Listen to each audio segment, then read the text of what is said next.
The chamber of the Galactic Council was unlike anything a human eye had ever seen. It was a place so vast that sound itself seemed to vanish into the endless dome above. Silver arches rose high into the air, shimmering with light drawn from captured stars. Around the circular hall, thousands of seats stretched in tier after tier, each one occupied by a representative of a different civilization. Some were creatures of scale and bone, others of feathers or mist. Some looked like living crystal. They came from the farthest corners of the galaxy, their histories older than humanity's first sparks of fire. For countless ages, the Council had ruled. Their laws were carved into the fabric of the stars. No world, no matter how strong, dared to stand against them. They called it balance. They called it peace. But in truth, it was control. Now, in the very heart of this chamber, stood a man from Earth. His name was Elias Kane. He wore no crown, no armor, no weapons. His clothes were simple, his face weathered by years of struggle and duty. And yet, as he stood before the Council, it was as if the entire weight of humanity rested on his shoulders. The Council's demand was clear. Earth was rising too fast. Its ships, its weapons, its technology, developed in desperate silence, had drawn the Council's eye. Humanity was not meant to grow this way, not meant to challenge the old order. They gave him one choice: surrender sovereignty, bow before the Council, and let humanity be bound by chains disguised as laws. Elias listened in silence as the voices of 1,000 alien rulers echoed through the chamber.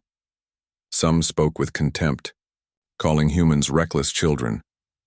Others spoke with cold indifference, as though Earth was nothing more than a tool to be broken and reshaped. A few, very few, watched with quiet curiosity, but none believed he would refuse. No one had ever refused. When the time came, Elias lifted his eyes. His voice carried no tremor, no fear. He spoke not just for governments or armies, but for families, for children who gazed at the night sky with wonder, for the millions who dreamed of a future that belonged to them. Earth will not bow, he said. His words were steady, simple, yet they struck the chamber like thunder. We choose our own path. We choose our own destiny. The silence that followed was heavier than any roar. The Council chamber, so often filled with endless debate, became still as stone. Countless alien eyes fixed upon him, unblinking, unreadable. In that silence was disbelief, and beneath disbelief, anger. The first to respond was an elder of the Valen Dominion, a towering being of silver armor and molten light. Its voice cracked like burning metal as it declared humanity arrogant, blind to the order of the cosmos. Then came the voices of others, one after another, rising in fury. They spoke of punishment, of fleets that would darken Earth's skies, of fire that would erase every human city. Yet through it all, Elias stood unmoved. He did not shout, he did not plead. He only listened, and when the storm of voices quieted, he spoke again. Perhaps we are young. Perhaps we are reckless, but freedom is not madness, it is life itself. And if the price of freedom is defiance, then Earth will pay it. The Council chamber erupted. Ancient rulers pounded the air with fists, wings, tendrils. Some demanded immediate war. Others whispered warnings that this defiance could spread, that other worlds might see hope in Earth's rebellion. But Elias did not waver. He had delivered his answer. Humanity would not bend. As he turned and walked away from the center of the chamber, a strange silence lingered. For the first time in millennia, the Council had been defied. For the first time, the great order of the galaxy trembled, and though Elias Kane's footsteps were quiet, the echo of his words would soon shake the stars. The Council's decision was swift, like a blade drawn from its sheath. To them, Earth's refusal was not only rebellion, it was a disease that could spread. If one world dared to stand free, then others might rise as well. The order of the galaxy, carefully maintained for ages, would begin to crumble. So they declared humanity a danger. They named Earth a threat to peace, though the only crime committed was courage. From the core worlds to the spiral arms, A message spread. The humans must be brought to heal. Armadas began to gather. Across alien skies, fleets rose like dark storms. Millions of ships forged by empires older than humanity's history. Each vessel carried the pride of its people, weapons powered by suns, shields woven from energies unknown to Earth. These fleets had crushed countless rebellions before.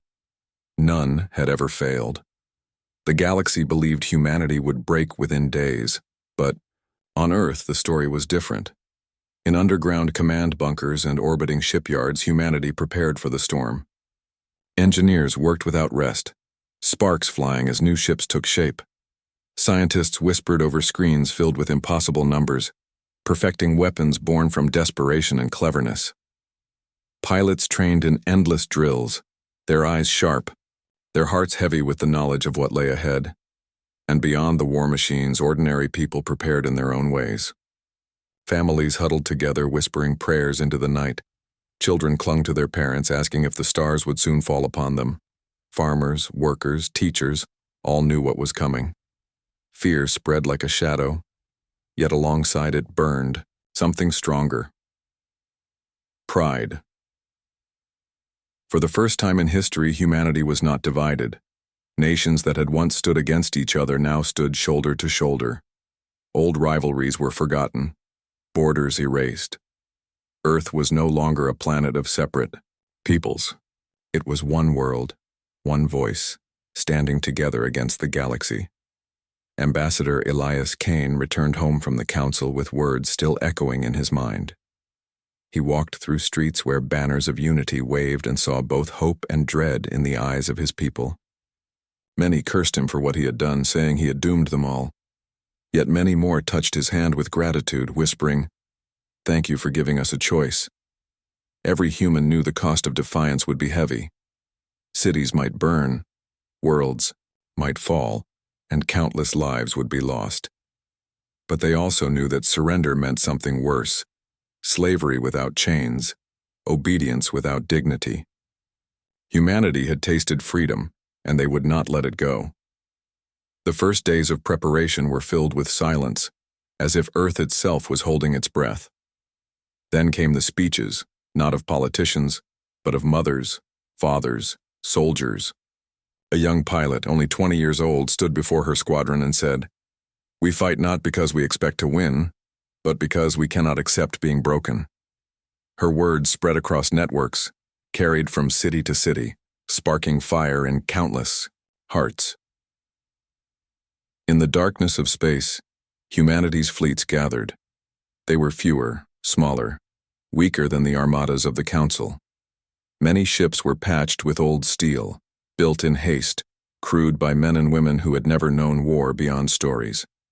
But what they lacked in numbers, they carried in spirit. They were not fighting for empire or conquest. They were fighting for home. And so, as the galaxy's oldest powers gathered their storm, Earth prepared its answer. Not with surrender, not with silence, but with fire. The war had not yet begun, but already in the hearts of humans the choice was made. They would stand, they would resist, they would defy. And when the first shot was fired, the galaxy would learn what it meant to awaken the fury of a free world. The storm finally came.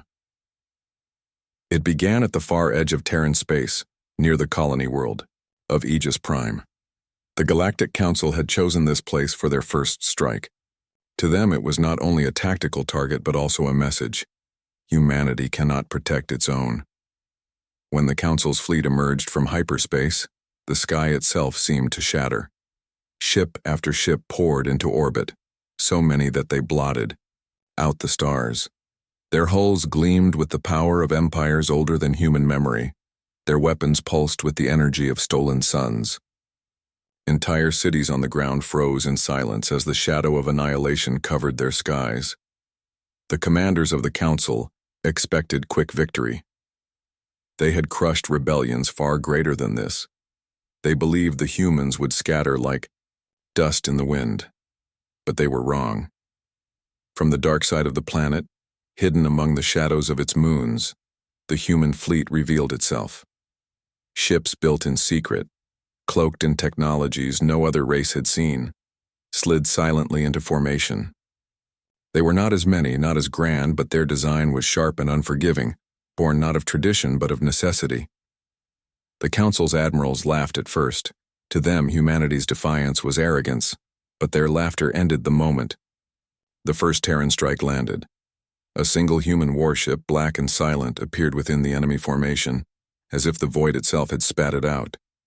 Its cannons flared, tearing through shields that were thought unbreakable. A second ship followed, then a third, darting in and out of cloak, striking with precision before vanishing again. The Council's lines broke in confusion, their formations shattered by an enemy that fought like no other. The battle turned into chaos. Council ships fired wildly into the void, chasing shadows, while the humans moved like wolves among them. Entire cruisers were reduced to debris within minutes. Generals shouted orders, but their voices were drowned out by the screams of crews who had never known fear, until now. On the ground, the people of Aegis Prime watched from shelters, their screens filled with fire and destruction above. They had expected to die that day. Instead, they saw something no one had ever seen before: the Council losing. Children who clung to their mothers began to whisper with trembling smiles, "We are not helpless." Yet victory was not without cost. Human ships were destroyed too. Every time a Terran vessel was struck, thousands of lives vanished in silence. Pilots screamed farewells into broken comms before their ships became dust. For every cheer of triumph, there was also the echo of grief.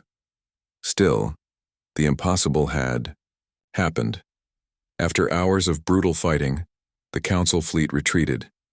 Never before had they fled from battle, but the humans had shown them something they could not comprehend. They had shown them fear. Across the galaxy, the news spread faster than light.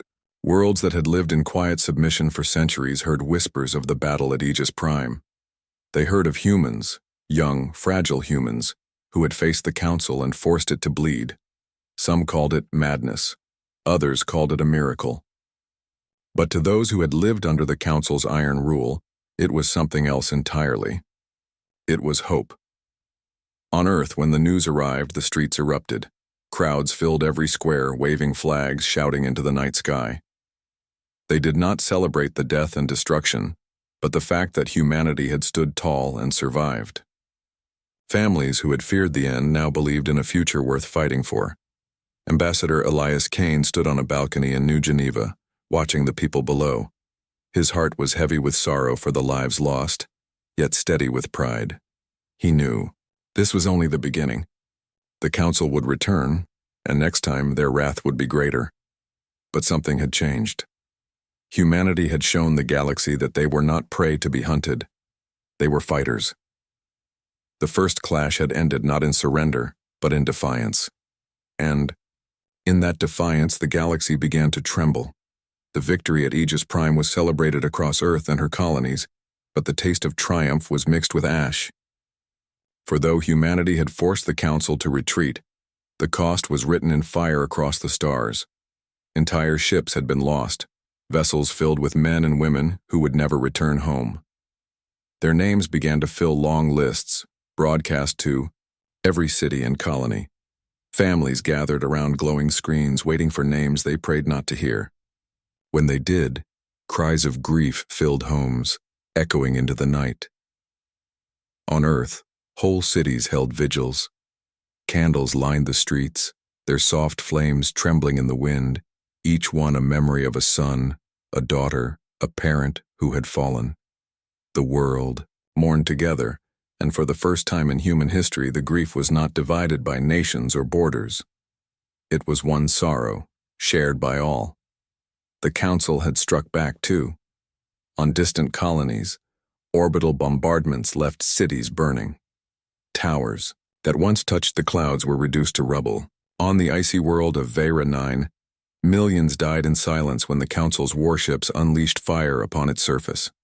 Survivors described the sky itself falling, turning day into endless night. And yet, from that grief rose something stronger. Humanity's tears did not weaken them, they hardened into resolve. Every life lost became a vow. Every ruined city became a reason to fight harder. In the factories of Mars, workers labored without rest, building ships faster than ever before. On Earth, volunteers filled military academies, willing to leave their families behind to defend their home. Young and old alike offered what they could. Some gave their skills, others their time, and many gave their lives. Ambassador Elias Kane carried the weight of it all. He visited hospitals where soldiers lay broken but unbowed, their faces scarred yet their eyes shining with pride. He stood with mothers who had lost children, fathers who buried sons, and though he had no words that could erase their pain, he listened. Always he listened. One night, while standing at a memorial wall filled with the names of the fallen, Kane whispered quietly, "This is the price of freedom. We must never forget it." The council believed each attack would break humanity, but it had the opposite effect. Every act of cruelty only strengthened the unity of Earth and her colonies. Humanity had known struggle since the beginning: wars, hunger, plagues. They had endured all and risen again. This war was no different.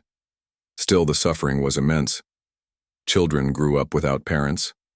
Lovers were parted forever.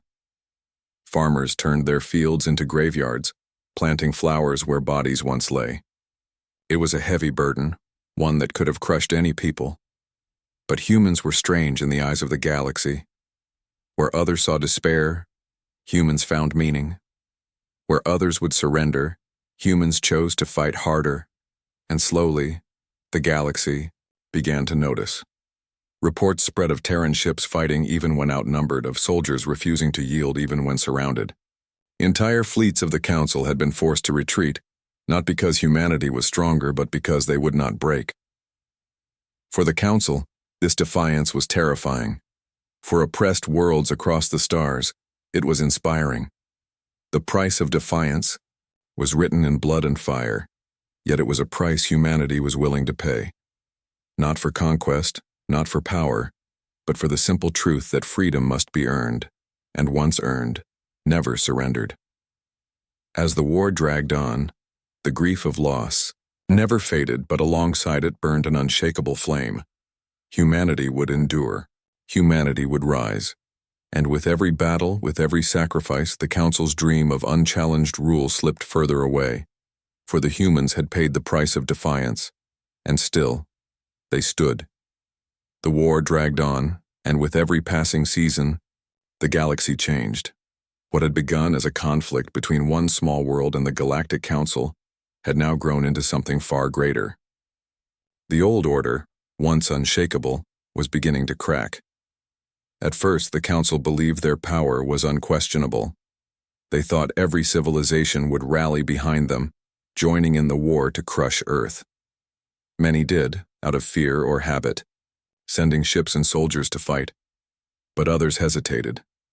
Some remembered the Council's cruelty, the endless taxes, the forced obedience. They watched the humans fight and wondered, if Earth can resist, why can't we?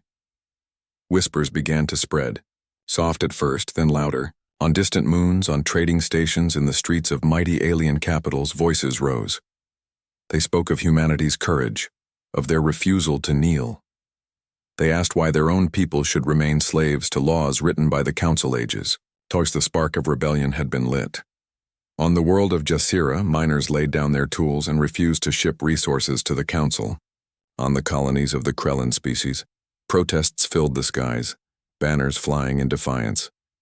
Even within the Council itself, some representatives began to argue that humanity was not wrong, that perhaps freedom was worth the risk of chaos. For the Council, this was the greatest danger of all. It was not humanity's weapons or fleets that threatened them most. It was their example. Meanwhile, Earth continued to endure. Though weary from constant battles, humanity's determination only grew stronger. Their leaders did not speak of empire or conquest. They spoke of survival, of dignity, of the right to choose one's own path. And those words carried farther than any weapon. Ambassador Elias Kane became a symbol across the stars. His speeches, simple and filled with conviction, spread through secret channels. Aliens listened to his words and saw in him not a conqueror, but a man who refused to bend, a man who spoke of freedom not only for his people but for all. "Every world has the right to be free," he said in one broadcast. "No council, no empire, no ancient law can erase that truth." The message was banned in countless systems, but bans could not stop it. It was whispered in taverns, sung in hidden songs, carved into walls. It became a fire that no fleet could extinguish. The council responded with fear. They increased their brutality, punishing any race that showed sympathy for Earth. Entire villages were burned, rebel leaders executed in public. But the more they tightened their grip, the more rebellion slipped through their fingers. The galaxy was dividing. Old alliances crumbled, secret uprisings spread like cracks in glass, and always, at the center of it all, stood Earth, scarred, bleeding, but unbroken. For humanity, this brought both hope and fear. Hope, because they were no longer alone.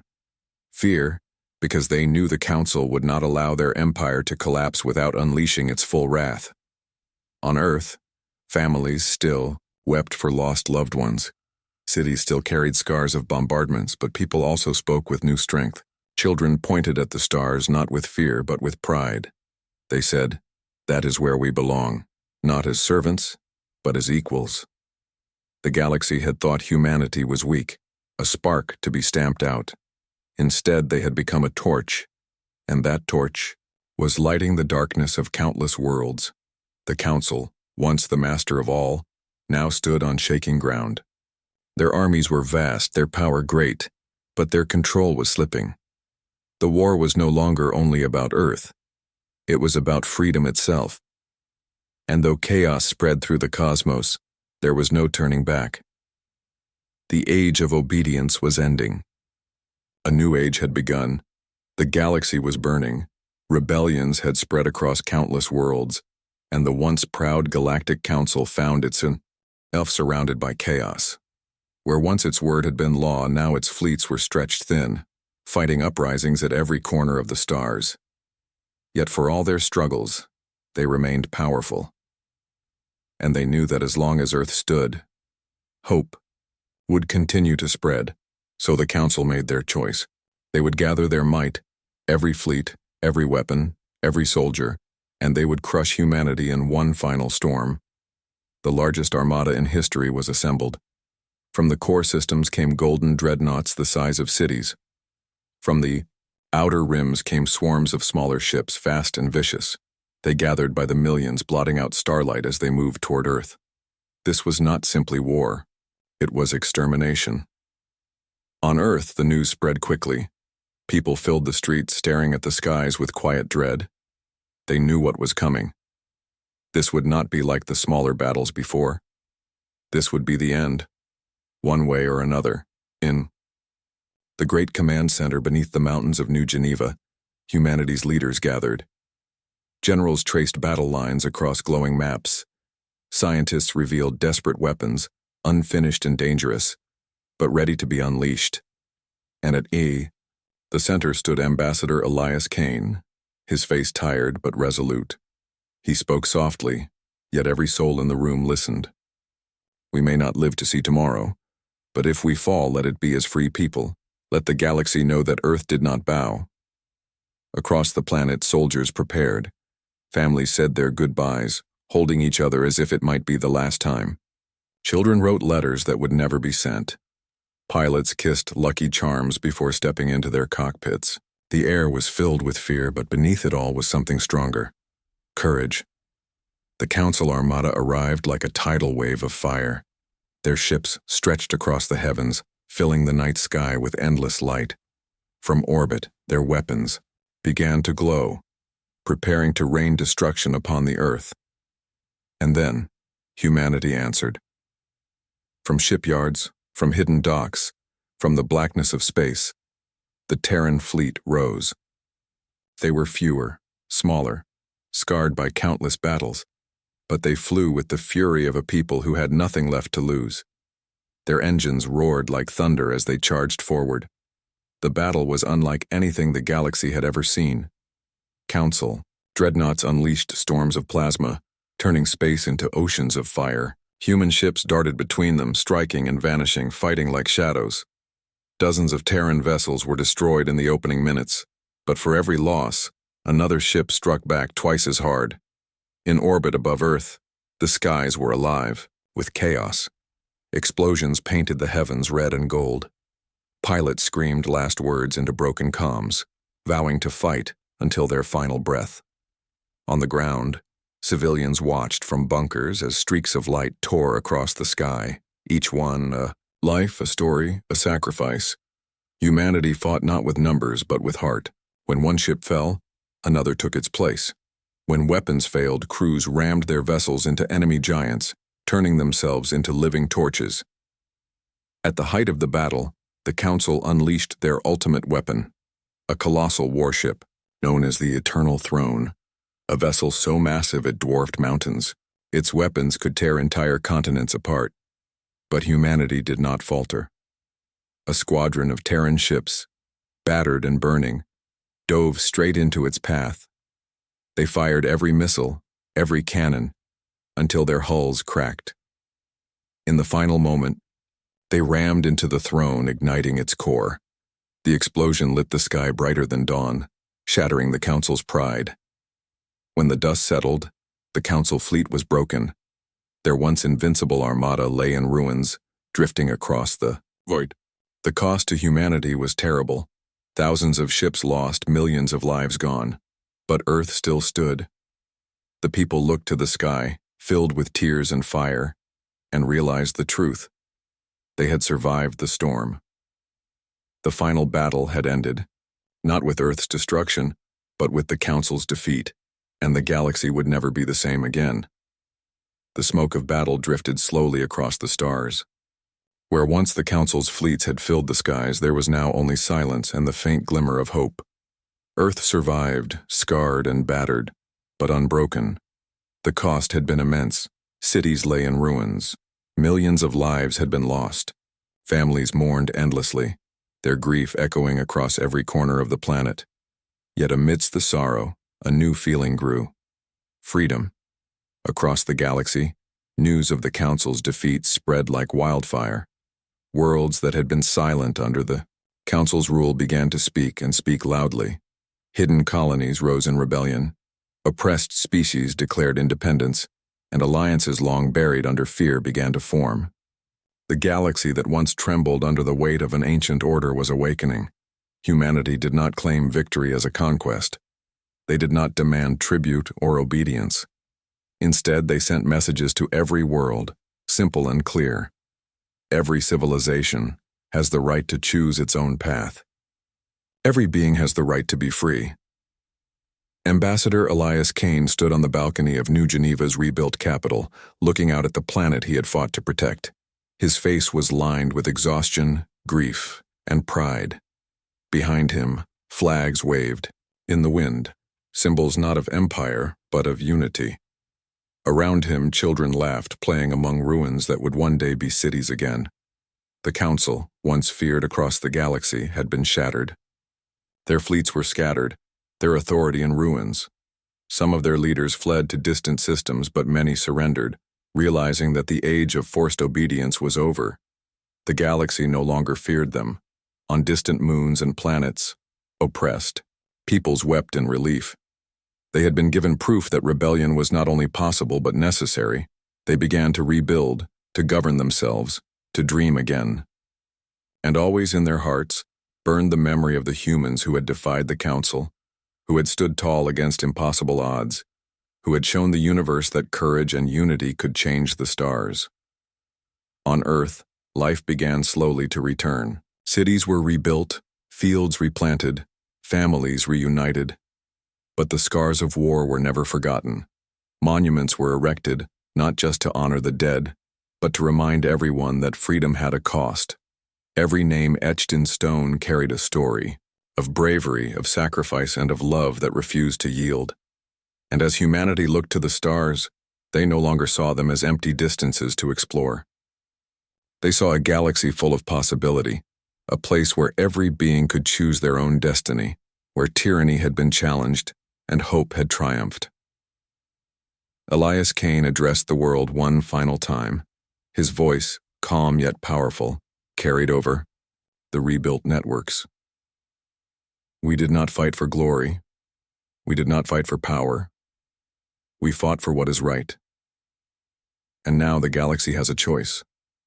Let this be the beginning of a new age, a time when every being is free, when fear no longer rules, and when courage lights the way. The people cheered, tears streaming down faces young and old. For the first time, the night sky above Earth was filled not with fear or shadows of war, but with the soft glow of hope reflected in the eyes of every survivor. Across the stars, countless civilizations began to rise, inspired by what they had witnessed. Human courage had lit a flame that no darkness could extinguish. The age of the Council was over. The age of freedom had begun. And so when history remembered the day Earth defied the Galactic Council, it did not remember destruction. It remembered a spark that lit the galaxy. A spark that said, even in the deepest void, courage, unity, and hope can change the course of destiny. For humanity had not only survived, they had awakened the stars, and the universe would never forget.